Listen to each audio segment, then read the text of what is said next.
What up, Rick? What up, bud? How's it going? Welcome to episode number 1 of Teaching Off the Books. Yes, All teaching off the right. books. What are we going to talk about? Well, Teaching, but off the books. So that means like the real shit, you know? right. Okay. All the things that teachers talk about, but Behind closed doors. Yes. For sure. So why don't you go first? Let's tell everybody Yeah. why you became a teacher and Who we are. Yeah. Okay. Well, I'm Rake. And Go on. Okay, so I've been teaching for 6 years, 6 long years, and I became a teacher because I always wanted to be a teacher. I guess I didn't choose the profession. I think the profession kind of chose me at a young age. I always wanted to be a teacher. I just didn't know what I wanted to teach necessarily. So when I went to college, I majored in education, and I didn't know if I wanted to teach English or if I wanted to teach Spanish, but I just knew I wanted to teach, you know? What about you? What got you into teaching? Well, kind of saying, like, I always kind of knew I wanted to be a teacher. So it's been 8 years now. I always knew I wanted to be a teacher. I kind of started late because I didn't want to get into teaching right out of college. I felt like I was too young to be telling high school kids what was what in the world. Yeah. So I started as a substitute when I was like 26 or 27. And then after 2 years of that, I took over and started teaching reading, went through the ACP. So I didn't follow the traditional route, but it was always something that was in the back of my head. Right. And the ACP program, right? Yes. That's when you don't have to go to college to get the certification. Right. So I wasn't an education major. I was an English major. Okay. So if you really want to get into it, I wanted to be a writer. And I figured I would teach while I was writing my best-selling novels. And but now I'm just teaching. But yeah, I was an English major in college, so I had to go through the alternative certification program to become a teacher. And here I am. Yeah, here you are. Very cool. Yeah. So did you have, what was your schooling like as a student? Did you have teachers that influenced you one way or another to want to be a teacher? Well, actually, I had some negative influences. I definitely had great teachers throughout like elementary, middle, and high school that I can remember that impacted me, but not to go towards teaching. I always knew I wanted to teach, so that wasn't something that needed to help me with, but it was like once I got to college, I took a class that was actually for seniors, and I was a sophomore, but because all of my classes were closed out, they put me in the senior class, and of course, I didn't do well. And, you know, at my college, you had to have a B or higher in all of your education classes to move forward. So I got a C in this class, but as you know, like, I was kind of set up for failure. I had no idea what I was doing. Anyway, so I had to have a meeting with the dean of my Department of Education, like department head, and she and this other man who's in charge of like our practicum or like our internships basically told me that the C that I received was a representation of how good of a teacher I would be. So I should not be a teacher, and I should probably choose something else. That's pretty crazy. Yeah. So those professors, those department heads, were they there your whole 4 years of college? Did you get to prove them wrong? Oh, yeah, for sure. They were there all 4 years. And then when I was a senior and I was actually put in the graduate program because I was the only person in my English as a second language program, I was actually given the award as the best outstanding student teacher. And they had to shake my hand at the award ceremony. So it was kind of a nice feeling to prove them wrong.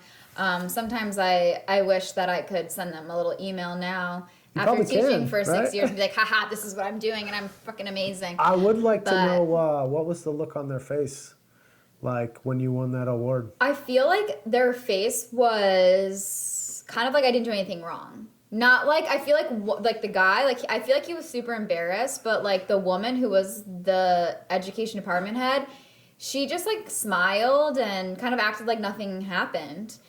Wow. Which was kind of annoying, but at the same time I was like, whatever, like they know what they did. Right. And you know, I tell that story to a lot of people now because it's one of those things like if that's something that you want to do, you shouldn't let other people For sure. deter you from what Absolutely. you want. And like now 6 years later, Here we are, Yeah. you know. So All fuck right. 'em. Well, fuck those two. Seriously. Hope you're listening. Here I am. Yeah. Yeah. Yeah, so what about you? What teachers kind of sparked your interest in teaching? Or You know, it's interesting, I guess. Typically, when I think about this sort of thing, I think about bad teachers that I had more than good teachers that wanted me to be wanted to make me become a teacher. I kind of thought, you know, I could do better than these people. I had a sixth grade English teacher named Mr. Paris who I don't think he liked kids, you know. sometimes you get those teachers who don't like kids. It's very confusing. I know, it is very confusing. Why are you being a teacher? But I just thought that, you know, I could do a better job. And I always wanted to help people and kind of, you know, look out for kids who didn't have someone looking out for them. So it was a lot of that type of thing. And I think that's why I had this thing in my head that I didn't want to start too young is I didn't think you know, I didn't want to be one of those bad teachers. Yeah, I didn't want to that's come in true. like trying to tell these kids what's when I'm like We didn't really have 5 years experience, yeah. older than them, 6 years older than them. So that's kind of why I got a late start. But I had a lot of teachers that were, Miss Freund was a good history teacher of mine. You know, I guess it was those teachers that made things at least a little bit interesting, you know? Yeah, for sure. So, how did you get into reading? Wow, excellent question. So I started, so like I said, I was a substitute and I took over for a woman who I was subbing her class. She was, I want to say she had like diabetes or something, and complications from that. But she ended up she was going to be out for a couple months and then she ended up retiring and I took over for her class. So it was a reading class. And at least here in Florida, reading is kind of a way to get your foot in the door. True. In my head, I always wanted to teach English. So at that time, I was kind of like, okay, I'll get my foot in the door with reading, and I'll slip over to English, which is ironic because I don't want to teach English now. I know, me either, yeah. And I think what it is grading essays. For sure. You know, I have friends that are English teachers, and grading essays are not where it's at. Yeah, but we still grade essays as reading teachers. Yeah, For like but the it's test, standard not the stuff. same. It's definitely not the same for sure. I don't think in English teachers, I just heard horror stories of like, oh, I have 95 terrible Yeah, essays to grade. Yeah, no. So I ended up not wanting to be an English Mm-hmm. teacher, but I did want to get out of reading still. So now I teach TV production, which is way cooler. Yeah. Like you, I was the same way. I got into the reading world, trying to get the hell out of New York State. Yeah. Not because of education or anything. New York State has really great education. However, I need to get the hell away from the snow. So I was like, I need to Sure. get away. And the first school that interviewed me, I was like, yup, I'm Let's done. go. So I immediately moved to Florida, literally like 2 weeks after I interviewed on Skype. And I've been at the same school for 6 years. I mean, to give you some history, Hyde and I were next door classroom neighbors. That's right. So he witnessed my first year of teaching. which was a shit show completely. Just a complete shit show. I mean, I got into reading, but I really wanted to transition to ESOL, which is English as a second language, because that's what I did in my undergrad. So, which I'm teaching now, which is awesome. But Yeah, that first year, I remember. Oh my God, that first year. Man, maybe. So we were right next door to each other. We stood out in the hallways during passing period, and I would say probably once a week, maybe more, maybe less. But every once in a while, you'd kind of, the bell ring. Our students would file out, and we'd come out to stand by the door. And every once in a while, you'd have this look on your face,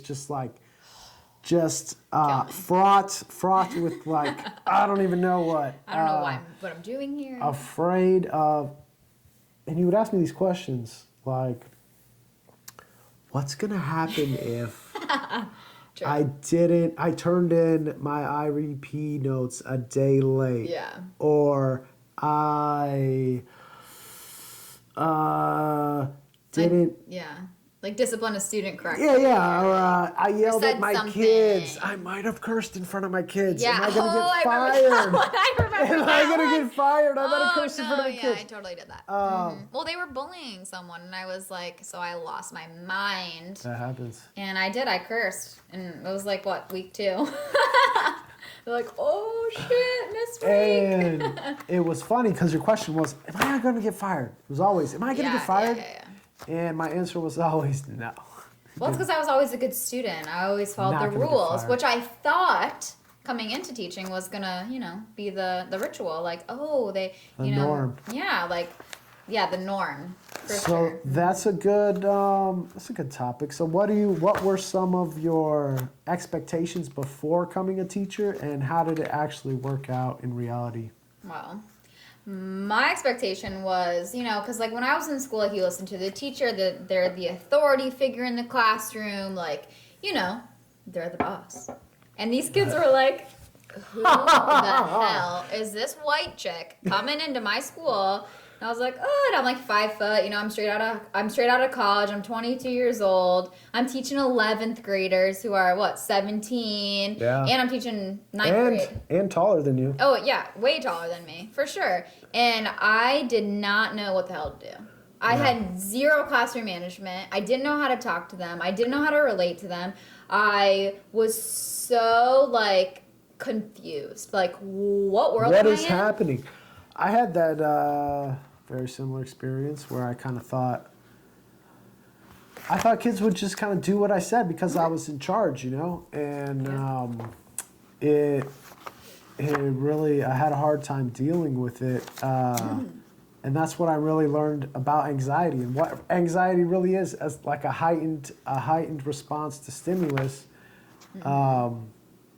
Because I had never experienced it to that level. So what would happen is I would tell kids to do something or, ask them to start their work or whatever. And they would just be like, no, or they would just not do it. Ignore me. That was one thing that really set me off was when they just ignore you. Yeah. But anyway, I would get I'll start sweating. I could feel my face just kind of just droplets spring out of every pore at the same time. And then I would get my chest would get tight. And somebody finally told me, and I was like, this is what happens to me. What's going on? And they were like, oh, that's anxiety. Yeah. And I was like, That's normal. right. Yeah, I was like, huh. And I think where it came from was that disconnect of they're going to do what I say because I'm in charge. Yeah. And then when that's not the case, what do?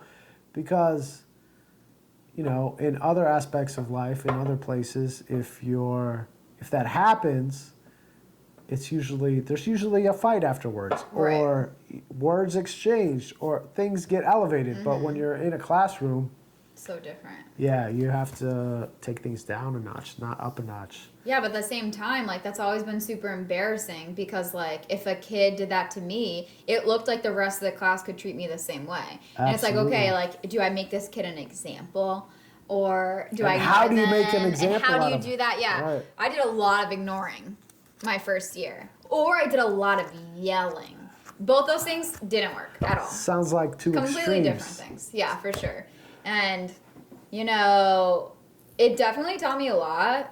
Like, my first year teaching, and at a tough school, too. Like, where we teach, like, isn't Sure. easy. But, I mean, I think it helped me a lot become, like, a better teacher just because you had to be tough and you had to be strict and you had to deal with things that you never had to really before. Right. Well, you have to find coping mechanisms and ways I mean, ways to navigate those waters. Coping. Because for me, and that was when I say I'm used to fighting after these, like this level of disrespect where I come from. It requires a fight to Yeah. figure it out. So like when I was met with that level of disrespect, I had to figure out other ways to do it, and I yelled a lot. I did do a lot of ignoring. But what do you think? So looking back, what do you think would be better than ignoring, and better than yelling?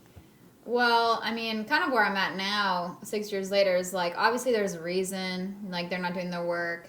Sometimes to this day, ignoring's not the worst thing. It's not. Sometimes, You're right. you know, if you're giving positive attention to other kids instead of giving negative attention to that one kid, sometimes they just kind of start doing their work, especially right. if you kind of ignore that for a little. But it depends on the kid, depends on the situation. But I guess, you know, just trying to build those relationships with your kids, like that's something I didn't do off the bat when I was a first year teacher. I just thought it would just naturally come, Right. but it never not. did. No. They didn't know who I was, and they wanted to know, but they didn't show me that they wanted to know. And I No. didn't know that they wanted to know. So they're like, who's a stranger telling me what the fuck to do? Well, yeah, and I think how they found out who you were is they fucked with you and saw how you Yeah, reacted. exactly. Yeah. But that really wasn't who I was. So yeah, Right. I think that was really tough. But like looking back, I definitely, you know, would have done things differently. But I'm glad I didn't because now I know what I know now. Right. It's all a learning experience. For sure. Teaching is a learning experience. Constantly learning and improving. For so, sure. Yeah. What was I gonna say?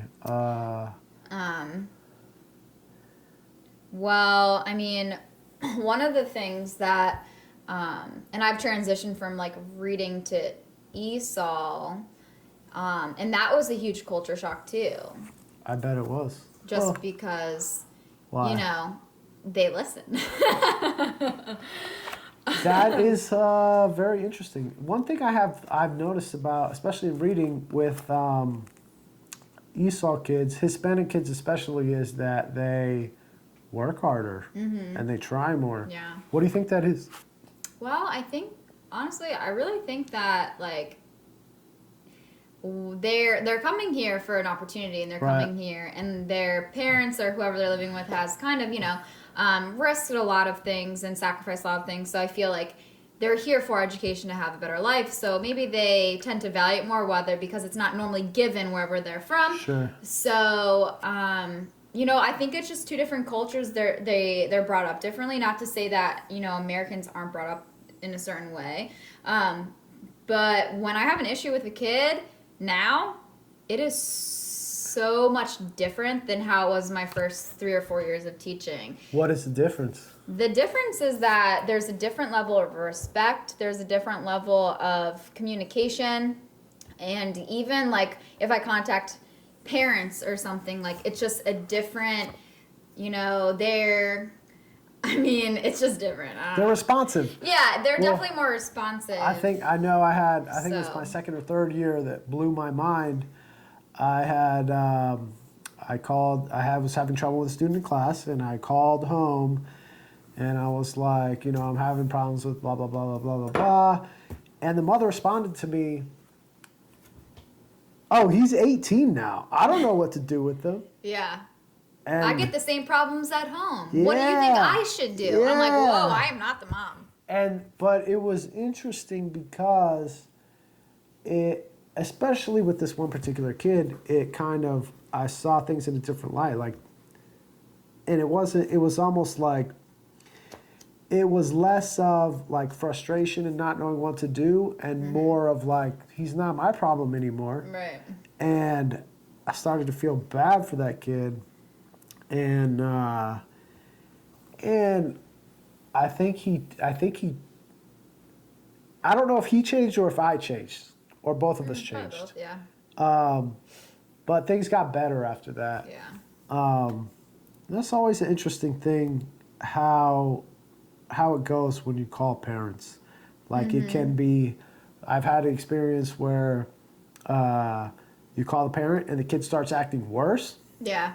because you call why'd you do that? Yeah. And then I've had the experience where they start acting better. And a couple times I've had that experience where I've like learned a little bit more about that student, and maybe it changed the way that I interacted with them, which in turn changed their behavior. Yeah, that's true.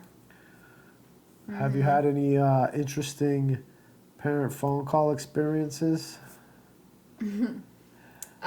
Yeah, for sure. I feel like at times I've become the therapist for the parent. Oh, that's tough. Makes you I- never want to call again, Yeah, huh? for sure. One of the things that I started doing, like after my first year of teaching, which was like a complete shit show, I just grabbed the kid immediately in the hallway and called right then and there, like during class. And that was super helpful. And they're like, "You're calling me right now? Like you care this much that like you want to talk to me right this second?" Yeah. And then that showed the kid like I wasn't playing either. They get that oh shit look on their face Yeah, every like time. oh my god, Right I'm, now, like, I'm getting my phone, I'm while going I'm online. standing here. Yeah. Oh shit. Or like I've had a lot of good conversations where the parents come and watch my class. That happened a lot when I taught ninth grade ninth grade reading. I had parents come and watch, and it was amazing because I'd be like, "You're next, you're next," and I'd walk around there. They're like, "Who's that? Whose dad is that? Whose mom is that?" When they look in the window, I used to open my blinds, be like looking in the window. I'm like, "Got you, got you," and that was pretty cool. So tell me how does having a parent in your classroom change the dynamic? Well, you definitely have more support. And I think that's what I've seen in the last 3 years that I've been teaching ESOL is that like my parents are like 1,000% behind me, and it's never my fault. It's always their kid. That's got to be such a good Which feeling. is nice because that didn't happen in reading. No. So like I said, culture completely different. English as second language. You're dealing with kids and families from different countries. Their mindset about education just so much different than ours. I mean, even my own education, I probably didn't take it as I probably took it for granted because it was given to me. Well, that's what I was going to say. Those parents and even those students really have sacrificed a lot to come here from somewhere else. And I'd imagine if I were a dad and I brought my family to the United States from somewhere and my kid was messing up, we would have some problems. Yeah, for sure. Exactly. So, it was just, it's just a lot different. But I did definitely have some parents on my side when I first started. And I taught the other kids a lesson. I only needed that one parent support to prove That's what I was to going other to say. kids. So, like, when you have one mom in your classroom, does she kind of become everybody's mom? I don't think so. No. I was hopeful. Just because she would, like, it was interesting because it was one mom and one dad of different families. So like at the same time? No, so they came Okay. in different weeks, but they would come multiple times. Oh, really? Yeah. Did you ever feel pressure to like be extra good, like No. an extra good teacher? No, Okay. I was a little nervous, but like I Yeah. never felt like I had to show off, or like be on, because I was like, Yeah. whatever, this is what I'm doing. Like I invited them here, so like whatever happens, happens. Right. But I think showing the kids that like they came, it was like wow, she actually like, reached out to like my family. And it wasn't to be malicious. It was to be like, listen, like clearly trying to there's help you something here. wrong here. Like I care about you, and I think that showed the other kids not only like I'm gonna get you next, Right. but I care enough to get you. You know what I mean? Yeah. Well, it's like, look how far she's willing to go, and it's like, it's because you care. People don't go that far unless they care. Yeah. So what you taught like the upperclassmen? Because I taught ninth Well, most of my. So my first year in reading, I had 9th and 10th graders. Oh really? I didn't know that. Awful. It was awful. And then you transitioned right to 11. I think I had juniors the next year, Mm-hmm. and then after that it was juniors and seniors. Yeah, because when I came in, I Yeah. had 9th and 11th. Then they took the 11th graders away. Hallelujah. Yeah. And then, not because they couldn't, well, I definitely couldn't handle it. I was too close to their age. Then I just had 9th grade, like, Yeah. all day, which was nice. But getting into ESOL was definitely, Wait, do you like teaching ninth graders? I did until this year. Not a fan. I did because they're so trainable. That's why. But I Okay. wasn't expecting them to have the behaviors that they had coming into it. My reality was so much different. So I Right. was like, how was I as a 9th grader? Okay, well, Yeah, I we're not all the guess same. it's funny because I followed the rules for the most part. And Like in class.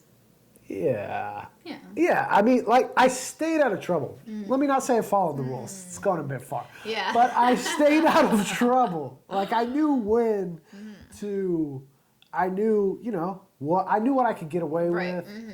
which is a huge pain in the ass for teachers. But, at the heart of things, I was a decent kid. A teacher told me to shut up.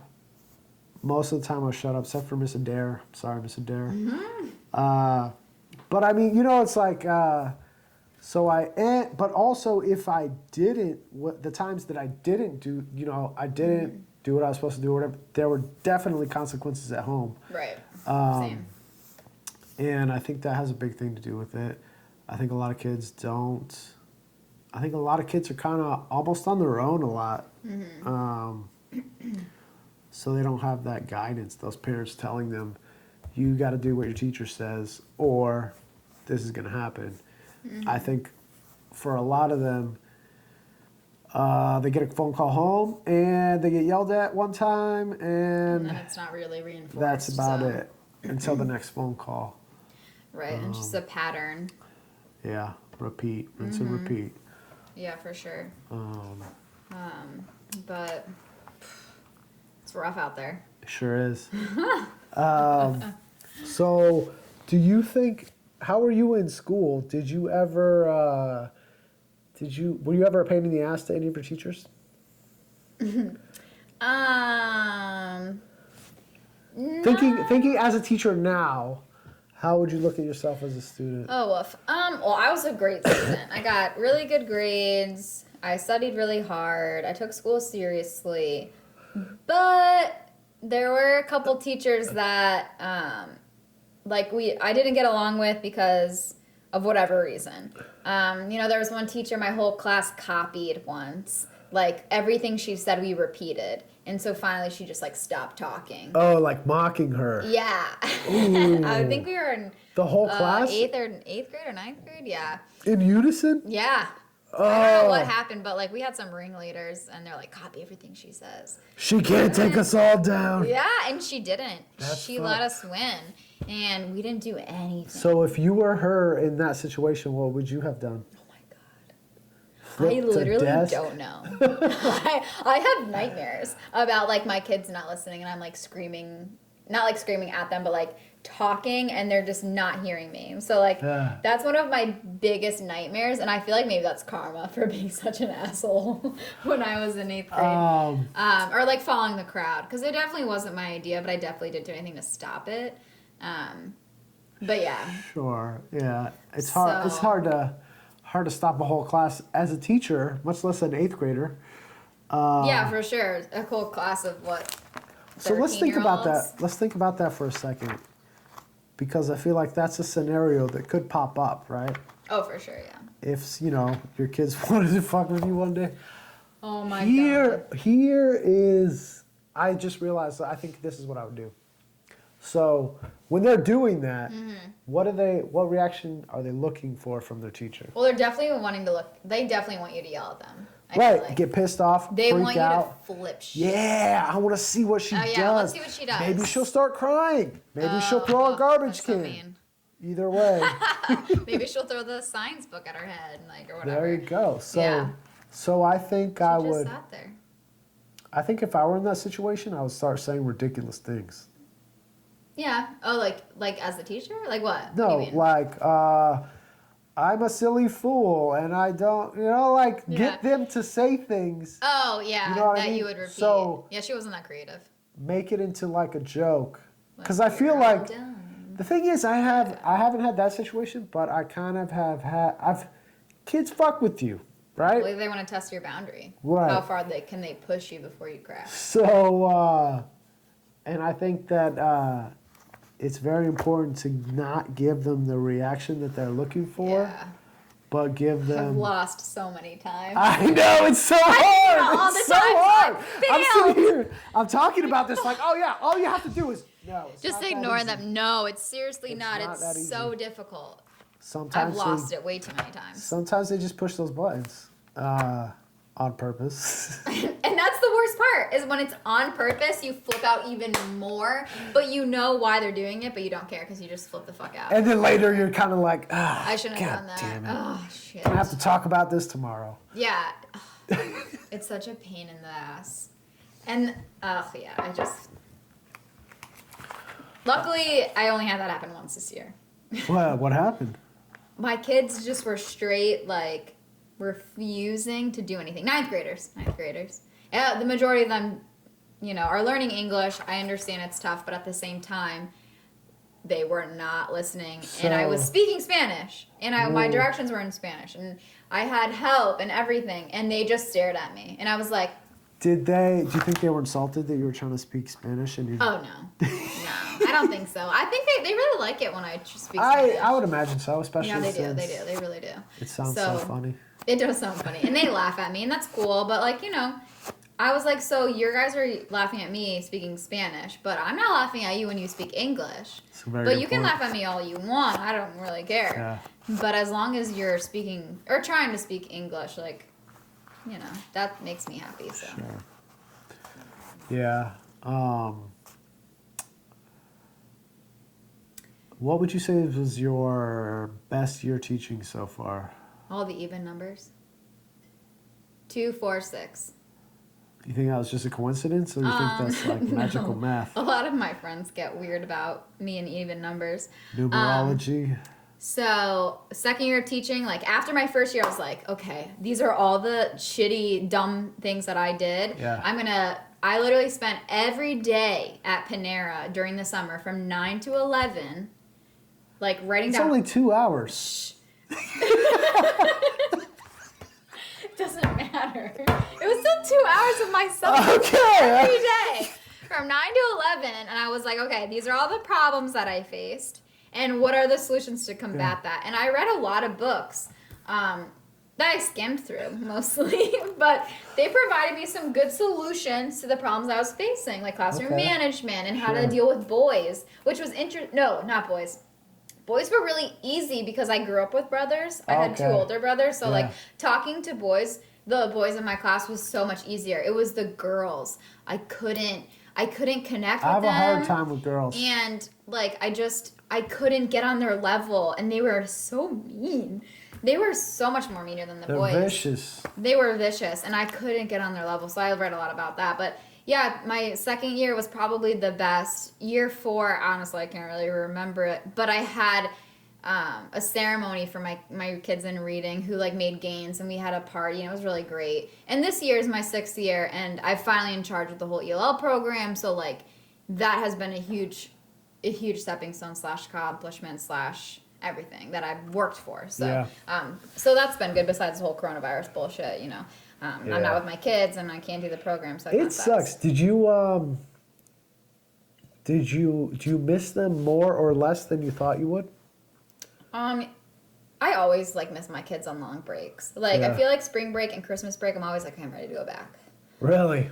Yeah, I'm ready to get back in the swing of things. I'm ready to get into a routine. I'm ready to see my kids. Right. Because I feel like teaching is like, in my opinion at least, it's like your purpose. Like, I Sure. never thought I wasn't going to do anything different. So, like, when I'm not teaching, I don't feel like I have a purpose. So, like, I have my break, I got my weekend, I got my spring break. But, like, by day 5, I'm like, okay, I need my purpose again. Like, Yeah. I need my job. I need to be working. Like, that's Right. kind of, I want see my kids, that's kind of how I feel. Do you not do well with idle time? No, I definitely don't think I do. Yeah. See, I'm pretty good with idle time. Yeah. But like, I'm missing my kids, and I realized it like the other day. I had Zooms with a couple of them, and I was kind of like, I felt excited to see Yeah, them, for and I was like, sure. what is this? Because I was kind of like, hey, what's up? And they're like, okay, how do we do this assignment? And I'm like, Yeah. hey, what's going Yeah, on? let's talk about something Been different. a while. Yeah, for sure. Yeah. I purposely made them like, not purposely, but like I made them like record themselves reading an article just to help with like English pronunciation, like vocabulary. So, Oh, and then you started watching them, and you're like, yeah, and I oh was my like, god. oh my god, I was like, I miss Yeah. your face. And then, you know, a couple of them got on Zoom and we talked and, you know, we're doing tutoring and stuff. So like, that's really nice. But yeah, it sucks, you know?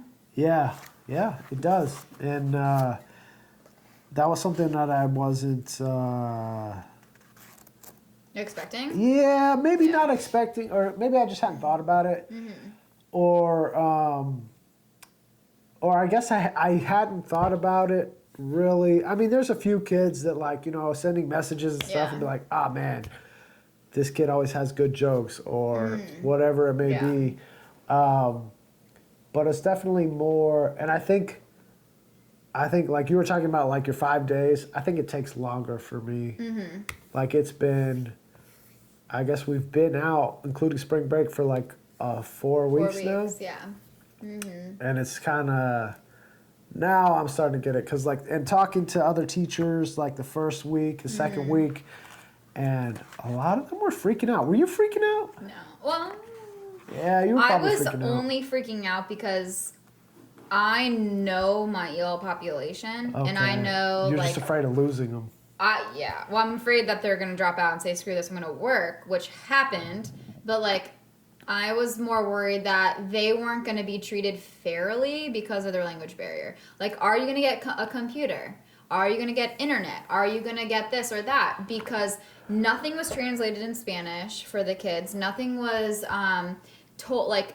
Well, I guess translated, like not the parent link, and nothing was. So I was like, if they're gonna get a fair shot at education, like I'm gonna have to translate everything. I'm gonna have to work with my team to call every kid. So I started literally on Thursday of spring break, Yeah. calling kids before our principal even said like, okay, let's call kids and make sure they have internet and Right. computer. Like we already had done that.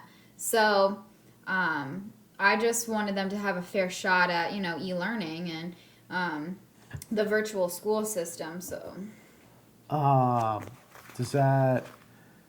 Do you feel like you have a heavy weight on your shoulder with all these kids who are so far, like, they're really at a disadvantage, right? Yeah, I could literally talk all day about that. Maybe that can be another episode because shit, Yeah. they're definitely at a disadvantage. I don't think that they use that to their advantage or anything like that. What do you mean? Like, some kids are helpless. Like, oh, I don't yeah. speak English, so Right. I'm just not gonna They do just anything. give up right I away. don't think that that's the majority of them. I just feel like they're in the unknown. So yeah, you're at a Yeah. disadvantage when there's a language barrier. But yeah, so me and my team, my paraprofessionals, we try to do everything that we could to get every kid what they needed. So I mean, Sure. Well, and that's when I was teaching reading, especially seniors. I felt a lot of pressure because if they teaching reading in Florida, if they're in that class as a senior because they haven't passed the FSA, which is a graduation requirement, which means they're not graduating. So it's my job to get them somehow to pass that test or fulfill the graduation requirement with the SAT or ACT. right. And if they don't graduate. Yeah, So that was something I always sort of so pressuring. that weighed heavily on me. It does. Um, And you have kids that speak English. I know. Well, and that's what I was gonna say is, and Yeah, it's rough. now I teach TV production, so some of that pressure has been alleviated because there's not so much at stake.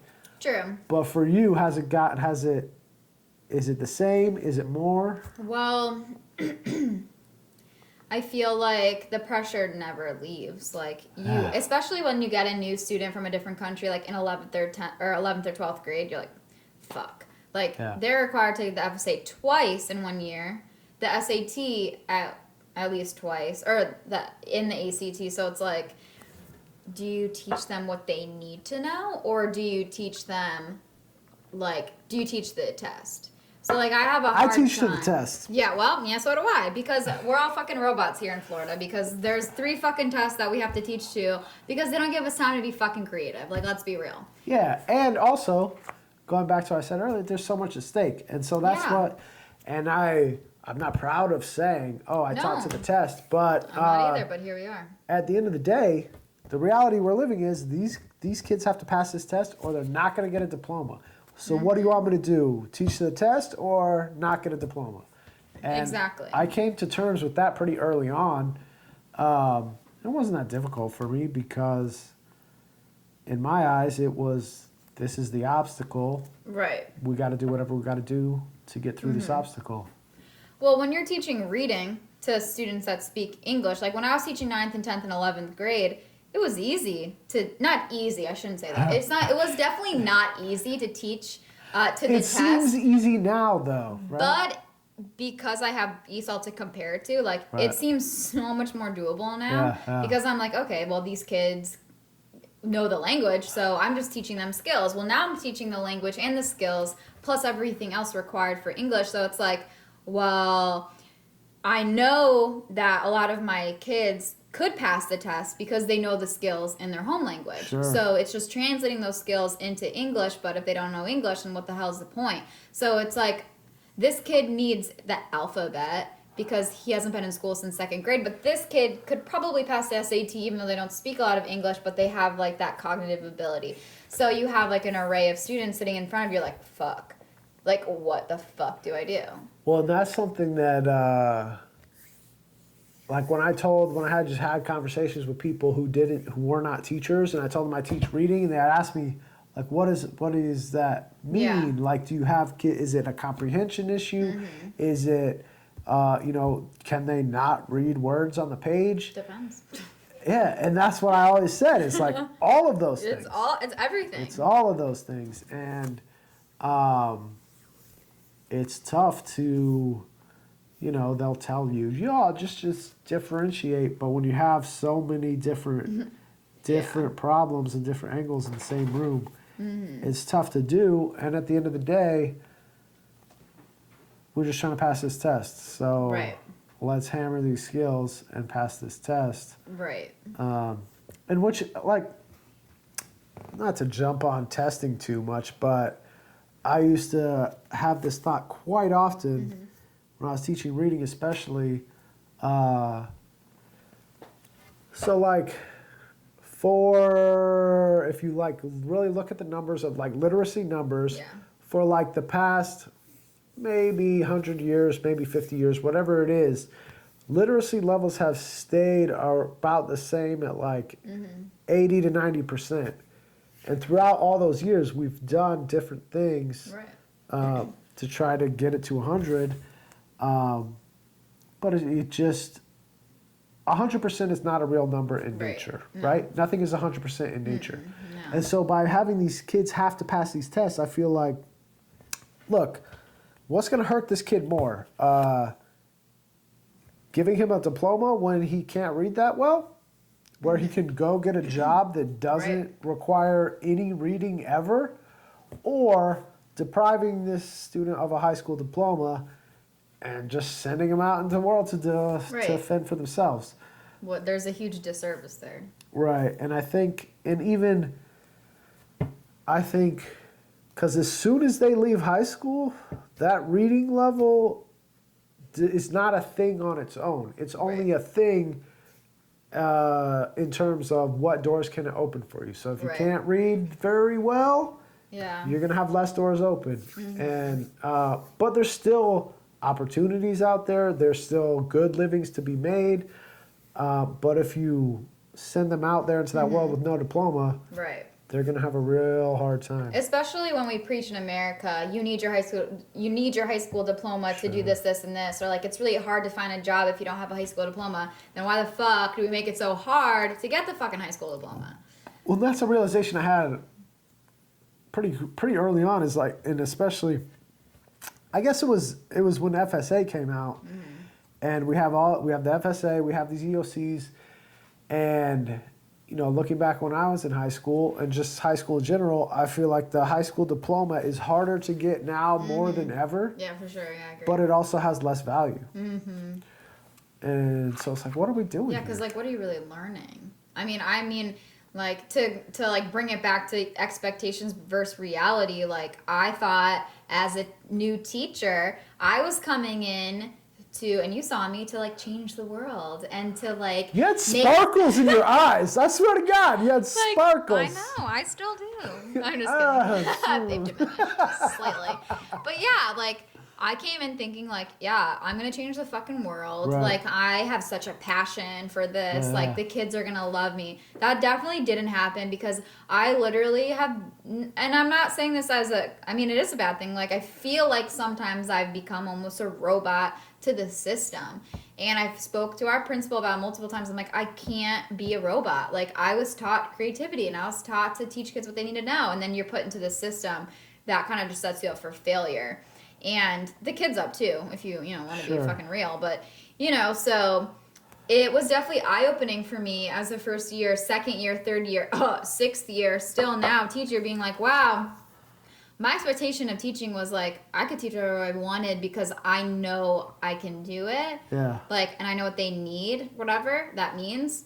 But it's like, okay, here's a test. Like I literally, my first year teaching, I was given a book by my reading coach, who's terrible, by the way, the worst human being. Yeah. And she said, read verbatim from the book. If I walk into your classroom and I walk into the other reading teacher's classroom, you should be finishing your sentences, each other's sentences. That's how scripted I want your class to be. And I was like, wait, so it literally says, teacher, say this. And then you read it. And it was like student responses might be blah, blah, blah. Was that the red-haired one? Yeah. All right, second. And I was like, Those gingers be wilding. I was like, wait, so what? I was like beside myself. I was like, I'm not doing this. Can't you get like a text-to-voice robot? I was like, fuck this. So Yeah. I literally can't teach. Right. It takes away the creativity. So that's the one frustration, the expectation versus reality for me. That's probably hit me the most is that I thought I would be able to bring my strategies and be creative, but here I am being a robot. Yeah, I use some strategies, and obviously, like I try my best to like make everything exciting and fun, and obviously like make help my kids learn. But at the same time, robots where it's at if you want your kids to graduate. Well, I think that's, at the end of the day, as sad as it may be, you start to weigh these different things. And it's really gross when you get down to it. Sad. Super Because sad.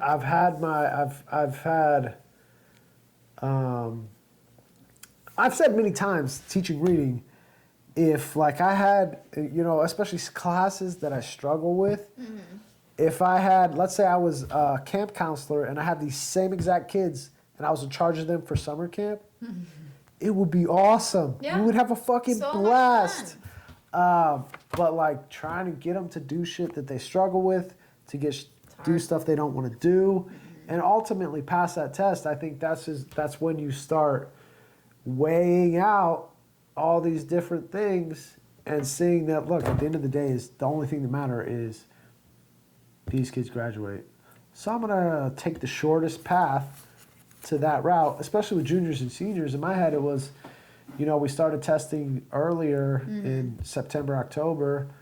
So it's like straight out of the gate, like Yeah, we it's got 3 tries, we got 4 tries, like everyone counts. Well, there's not even room for relationship building. It's like, okay, guys, tough. how important this is. Like, love you lots. Like, want to get to Yeah, know you, but yeah. at the same time, we have a test to take. So it's like literally the second day of school, you're teaching strategies. Like you're Yeah. teaching to the test, and it just takes the joy out of everything. And I'm not saying like sometimes you don't teach like what you want to teach, but I mean, if you're teaching high school, you're teaching to the test, regardless of what you want to say. Yeah, and and that's interesting you say that, because now I teach TV production, and I thought all that pressure was just gonna fade away, but so now it's just a different thing. So instead of having FSA, kids having to pass FSA, Now I have pressure on me to get their certification in Adobe Premiere Pro because, and it was really super, I don't know, funny's not the right word, but so I got out of reading. And so when you're in reading, it's just like, it's numbers, data, Right. school grade. We got to move this. We got to Bucket, do yeah. that. Everything's all about data, moving numbers, improving the school grade. So, and there's 5 years of that. And I get out of reading. First year teaching TV production, there was kind of, it was kind of like, oh yeah, you're getting used to this new position, blah, blah, blah. Second year, a little more pressure. And now this year is the real one. And I think it's because our principal realized, because he said to me, and he said to me, I feel silly for it having to take this long for me to realize it. But he straight up told me, because we've been a C school for a long time, we're trying to get to a B. Right. He straight up told me, look, you were in reading, all these years, our reading scores, our math scores, we've gained a couple points here, we lost a couple points here, but it stayed about the same. So if we're going to get that B, it's going to be from you guys and your certifications. So now I'm like, A whole new pressure. ugh. Literally. Let me get all these kids certified now. Right. Ugh. So it doesn't matter where you move, it's always going to be there, Yeah. It's like, why can't I just teach? Yeah. Why can't I just, why can't I just teach? Yeah. And I thought that's how it was going to be, I mean, I'm not going to change my profession because of this, because Right. it's something like that I still love to do, and I love my kids, and yada, yada, yada. Well, and at the end of the day, if you accomplish those things, if you get your It's kids, still good. if you accomplish those things to make the school grade goes up, oh, that's great. Your principal's happy, but also like that's a very real impact on the lives of those kids. True. For sure. So it's just gross when I see when you see the rationale or the reasons behind things, where it's like, like for example, so for the certifications, we only get points for the school if that student has not already had an advancement point. So an advancement point is like an AP class, or getting a certain grade on an AP test, Okay. industry certification, and there may be a couple other things. But so like if I get a student certified in Premiere Pro, but they're already certified in Photoshop, it doesn't do anything for the school grade. All it does is give that student a certification, and Which is then good for them. yeah, and I get money for my program too. Right, true. So like when I get a kid certified, I'm excited. Yeah. Good for them, good for me, awesome. And then but one time this year, I told, there's actually our assistant principal, I said, oh, so and so passed the certification test, and the first thing that he asked me was, oh, did they already have an advancement point? And and I knew they did, and I was like, yeah, I think they did. And he was like, ah. Yeah. And it just took all the wind out of my sails, because I was yeah. happy and excited, but we were Only focus on a certain. focused on two different goals. Yeah. And I think that's something that happens a lot is different people at different level are focused on different goals, and those goals do not always go aligned. together. And I think that's why people leave teaching, ultimately. I think you're right. They're pushed super hard. They're told to do things that they didn't really think they were going to do. The whole, teaching to the test they didn't expect. So, like, that really weighs on you. And especially, some teachers have lack of resources or big class sizes and things like that. And, when they all pile up, it becomes a huge problem if you don't feel like you have support. So, and end up leaving, which, is really upsetting. But, Have you ever felt like you don't have support? no. Really? Not really. No, that that's was good. a quick answer too. I know. It was. It was That's fast. If I ever need support, and I feel like the You thing got is, people you can I'm go the type to. of person that goes to the people, and Yeah. I bother the shit out of them. That's what you got to do sometimes. And I feel like maybe that's why other teachers don't feel supported because they don't have that personality. Like, I'm like, okay, I know that I Well- need help, so I'm going to go to this person, or I'm going to go to this person, I'm going to email that person, I'm going to call this person, whatever.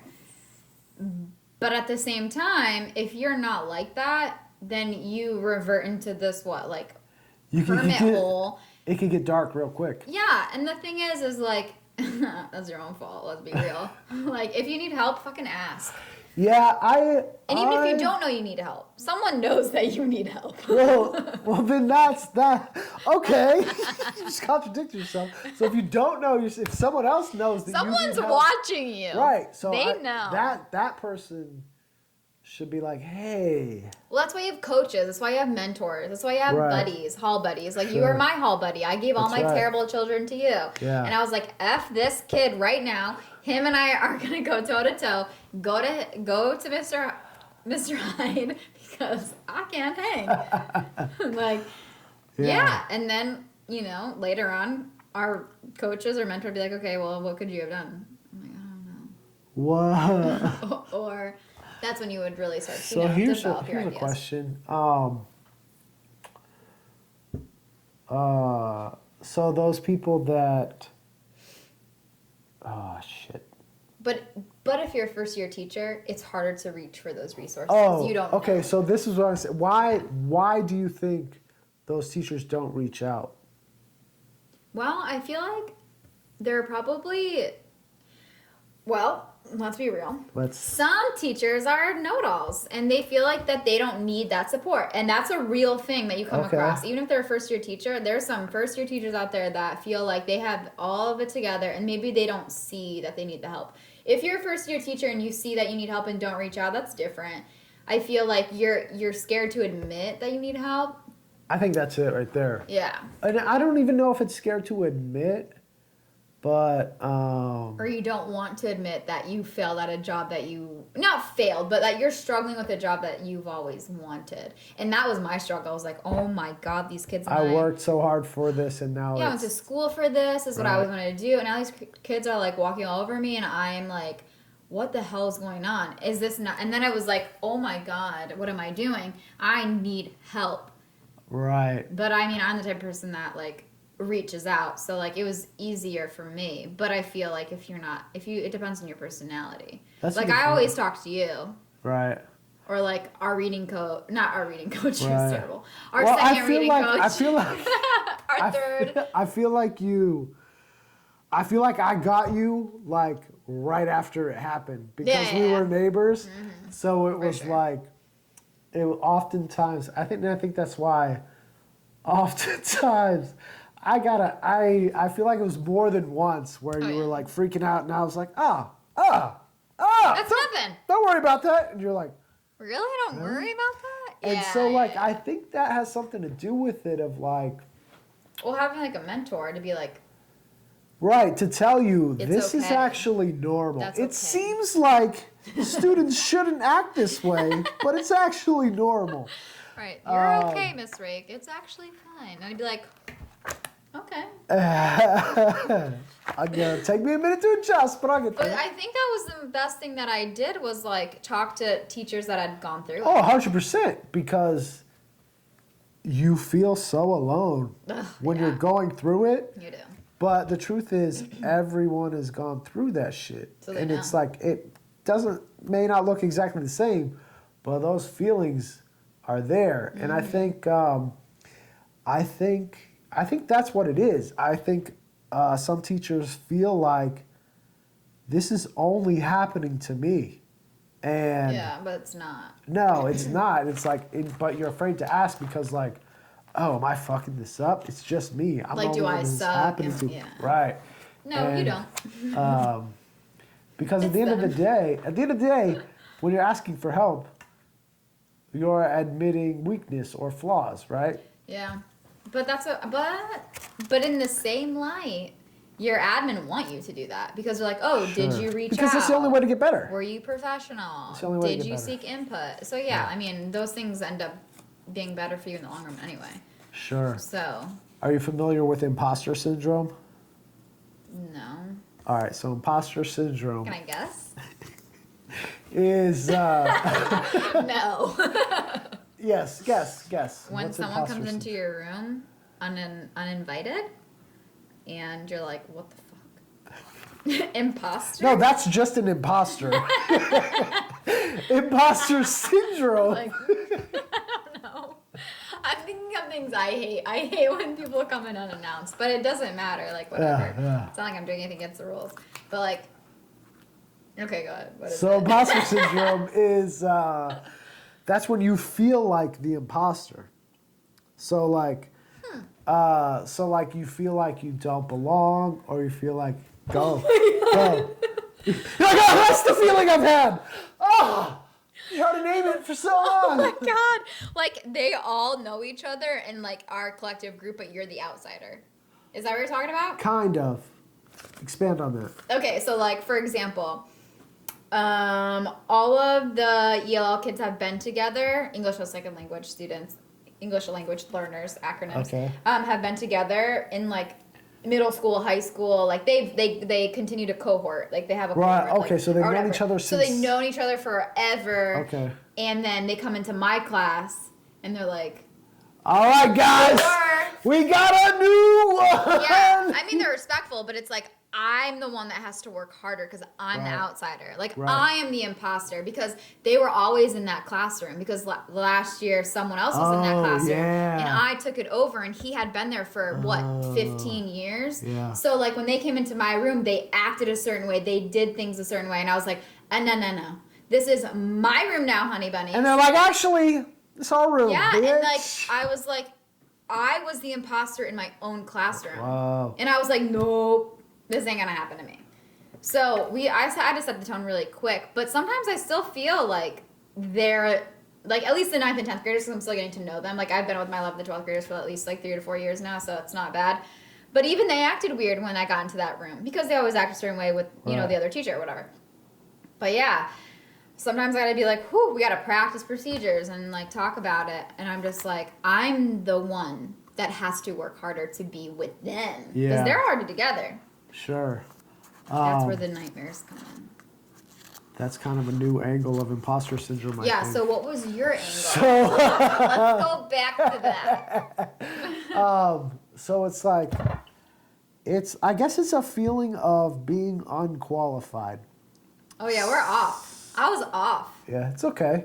Good valid thoughts. Well, imposter means you don't belong. So Yeah, I was yeah. like, oh my god. Okay, well, I thought I was there. You Whatever. did a great job Thank of you. trying to make it work. Thank you. I was trying to be a good student. Did a good job. Wow, okay. But Don't so belong, okay. imagine being, let's take it outside of teaching for a second. Like, Okay. let's say you're an engineer at like NASA building spaceships. NASA doesn't exist. Let's say you're an engineer at SpaceX and you're building rockets, right? So, but you just have this feeling like, how did I get here? Like, I don't know how to do math. Like, I'm not that good at math. I'm not that good of an engineer. Like, this is the best company in the world. Well, you're like, doubting I'm just a yourself. regular. Yeah, I guess it is self-doubt. I mean, to be honest, Go. I felt like that walking into my class when the bell rang.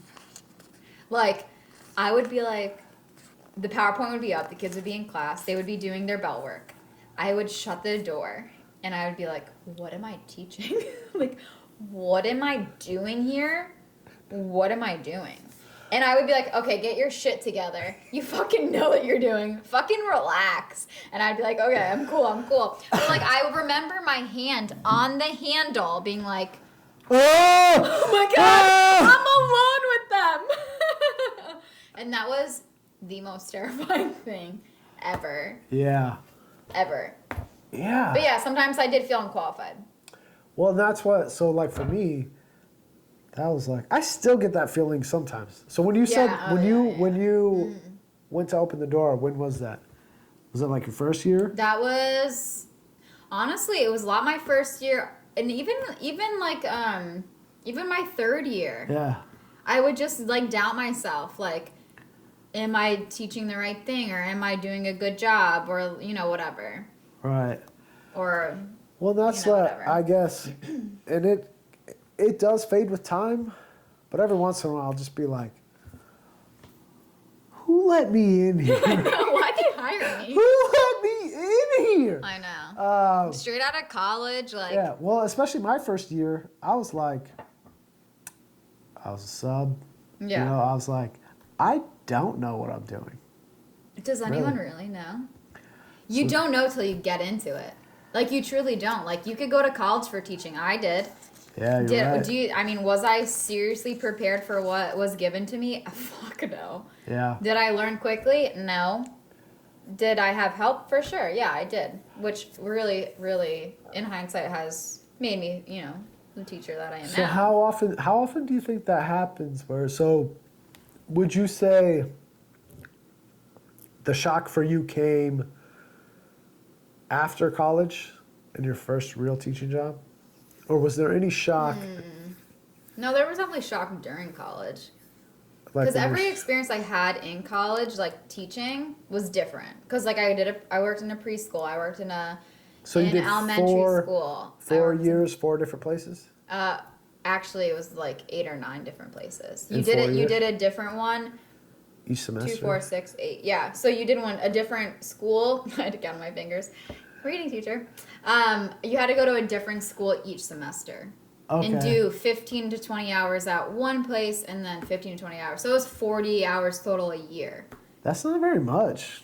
But my senior year was like your full internship. So you didn't take classes. You took 2 classes, which was your internship class and another class, a certification class. They helped. No, they didn't. They didn't help us get certified. Fuck them. They had no idea what the fuck they were doing.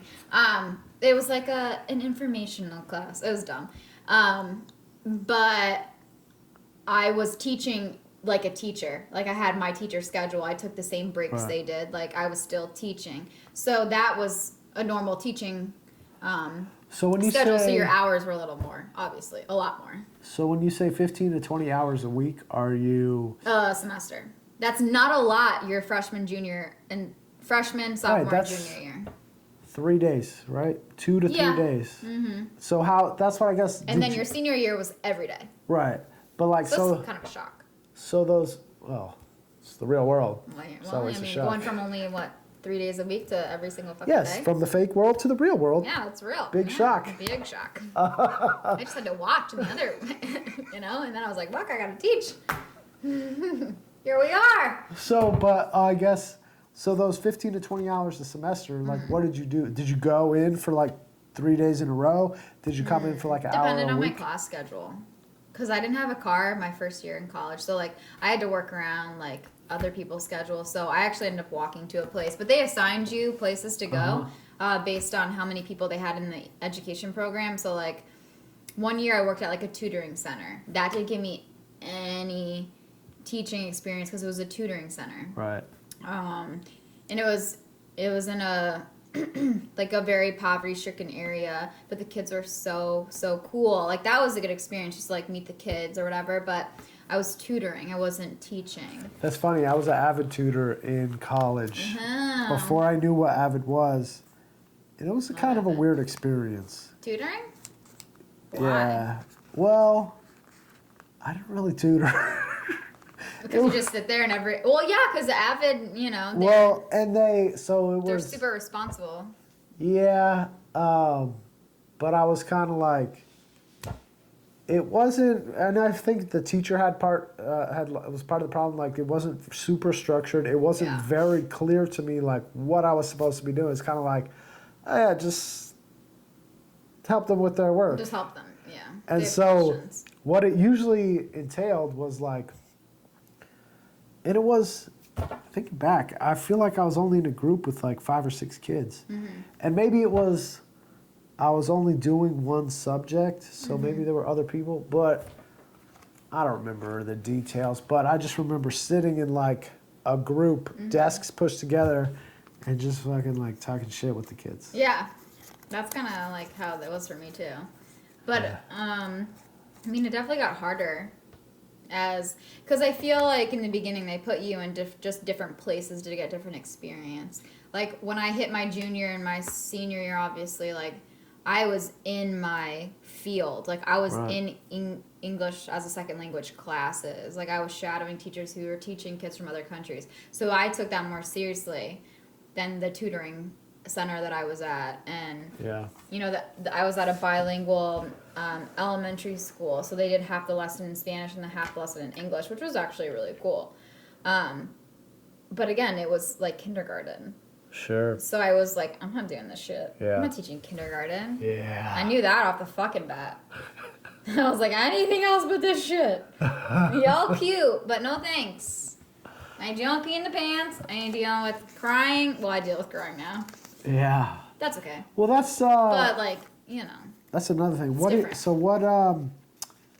what things have you dealt with in high school that you never thought you would have to? Everything? All right, can you elaborate? Yeah, for sure. I guess I wasn't expecting them to like have so many problems. I know what you mean. Yeah, I was like, so many big problems. I mean, I don't know how many times I left school with snot in my hair and snot and tears on my shirt or mascara dried or whatever. Yeah. Like, I wasn't expecting that. I definitely wasn't expecting to cry myself. Really? No, I didn't expect to be brought to tears. I guess. Like, I'm not in front of my kids, but like, right. you Well, know. no, I guess you're right. I was so frustrated. I was like, No, well, you know, like, what the fuck am I doing here? These kids fucking hate me. Like, what? No, they didn't. I guess I acted surprised because I know how often teachers cry now. Yeah. So it's like, it's really, I still cry. I know. I cried this year multiple times in our AP's office. Right, and so that's what I was going to say. It's like not very uncommon at all to walk into a teacher planning area or someone's classroom and just find someone bawling.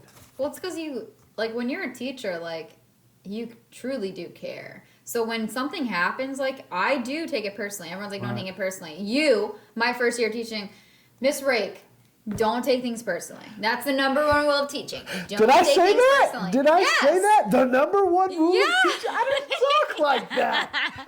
I remember you definitely said, don't take it personally. It's not you. Well- You were leaning up against the wall. And So relaxed, It's not you. nonchalant. Yeah. It's not you. It's not you. You're okay. You're doing a good job. It's not you. And I'd be like, what? But he did this and he did that. You just got to learn not to take things personally. And just walked back into your classroom. I'm like, You know how the what? fuck does he not take things personally? Whoa. Because I'm over here sobbing. And I'm like, got to get it together before my next class. Got to get it together. Yeah, And you're like, hmm? that's hilarious. But it always made me feel better when you got really mad at a kid. Because I was like, see? Well, I was just going to say, You can't always I don't stop. know what the fuck you're talking about because I take shit personally all the time. Probably just trying to make you feel I- good. yeah, you What I definitely- probably did, I saw like you like Ready to losing go. it. I'm like, Yeah. oh, it's okay. It's okay. It's gonna be okay. Yeah. It's gonna be That's fine. probably what it was. I still take things personally. But also, I say those things to myself. Yeah. You know what I mean? Mm-hmm. So I think it's a constant struggle of, like you said, you put so much into it. It is very, very difficult to not take things personally. Yeah. Um, Yeah, because when they lash out at you, it's like, well, I've invested so much Right. of myself into you. So, like, you acting this way is a complete, like, fuck you to me. And I've Oh. said that to some kids. I'm like, that is a slap in my face. No, Like, well, how that's- dare you? That is, I'll tell this story and then I think we can wrap it up. But like that, something like that happened. So we were doing data chats with my reading classes, and so I wanted the kids to have this paper that had all their scores from their entire high school career. But also and space to add their scores from this year. So I needed paper that was big. You know, I bought paper. It was like Right. big ass, not poster paper, but it was like 17 by 14 or something. It was big ass, like thick paper, and it cost money. But I wanted them to see like I'm giving you this big permanent thing because we're going to have this all year. You're going to put your scores in that you already have, and you're going to add scores in the future. And so I printed it out with their scores. So we had like boxes, and they had scores from their tests passed, and then they had blank spaces for the scores in the future. And this one kid, he didn't like his scores that he had. Well, that sucks. And he crumpled up the paper and threw it. And I was fucking pissed. And, you know, looking back on it, it's like, he didn't know I bought that paper. He didn't know. It wasn't. You didn't tell them? Well, I did after. I bought this for you. No, I'll tell you. But like at the time, what he was seeing was just another paper that a teacher was giving him. For all he knows, it just comes out of like The copy machine or whatever. Whatever. And it had nothing to do with me. Nothing at all. Right. He was pissed that these were his failed. scores, and he wasn't going to graduate unless he got those up. So to him, it was just a reminder of failure or ugliness in his life. Not sucks. So I get that, and ironically, I was in the media center, and I like sent him. I told him to get out, and there was a lady out there. She was a mentor, not a mentor, a evaluator. What are those called? There's a name for them.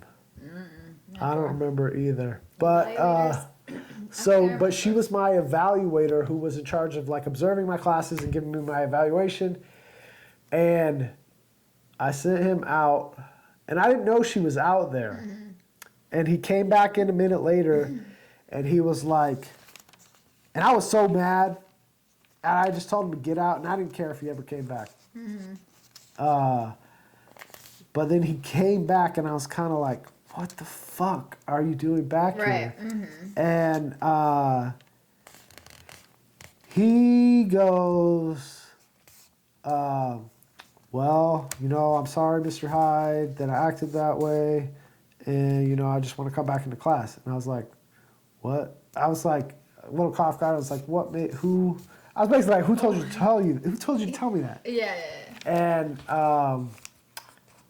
he pointed to the lady who was like my evaluator. I was like, Oh, shit. oh yeah, I'll take him back. Yeah, for sure. So, but, and he, you know, like and I was like, what did she say to you? And, you know, she said something along the lines of, you know, whatever you're doing, whatever differences you got, whatever problems you have, you got to get through it and get your education. And And that got him back in your class? what's that? And that got him back? Yeah, well, he came back in, and like when he had left, I had already taken that paper out of the trash because like the purpose of that paper was for him to keep it in his notebook and have it for the rest of the whatever year, semester, however long it was. And so I like had this crinkled up piece of paper, and I like it was after a little while had passed, kids were just doing something in their, you know, they're doing work on their own. I took the paper and I went up to him and I like squatted down next to his desk and I was like, look, I bought this paper. I was like, look, I put this together for all of you so you guys can know where you're at, where you need to go. I bought this paper personally out of my pocket, you know, money out of my pocket, blah, blah, blah. I broke it down for him. And like it got through to him and I could tell he was like, He felt bad. right. He was, but also I could see in his face that it was like, up until I told him that, he had no idea that he had offended me personally. You know what I mean? Right. It was just Yeah. teacher-student stuff. But it was really, It hurts. yeah. And Yeah, they don't know that sometimes. but yeah, that was. So it's hilarious to you listen to you tell a story about me telling you not to take things personally. Yeah, I know. I think you're just trying to make me feel better because I still take things personally because it's hard not to. Yeah, but at the same time, and like I said before, I tell myself, I have to remind myself not to take it personally. So it's not like I was just making up a bunch of bullshit to make you feel better, but it's So true. It's the same shit I tell myself. Yeah. Well, there we are. All right. I think that does it for I think that episode does it for one. this first episode. I think of we killed it. Teaching off the Teaching books. off the books, episode 1. All right. Thank you guys for listening. Yes. Make sure you check us out on Instagram at Teaching off the books. and On Twitter, Teaching off the books. all right.